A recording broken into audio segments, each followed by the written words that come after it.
Hey everybody, it's Neil. It's almost barbecue season, so I got myself some bamboo skewers here so I can make up some nice kebabs, and these are great for everything. These ones here are super sturdy. These ones here, because they're bamboo, it's not just those cheap wooden ones. These ones here are nice and solid and very smooth.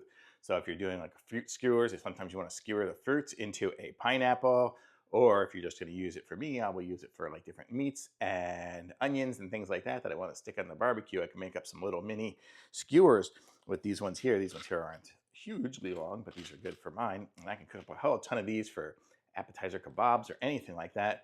It says they're good for a cocktail, fruit, chocolate fountain. Oh yeah, those chocolate fountains would be good for that. Lots of different things here. So if you're looking for some skewers, these ones here are nice and solid and smooth, and you can rub it in your mouth and you're not going to get splinters or anything like that, which is always good. And it comes in a nice little container too, so you can store them here. Keep them nice and sealed and dry, so you could probably keep them out by the barbecue even without having to worry too much about it. So I like it. Thumbs up.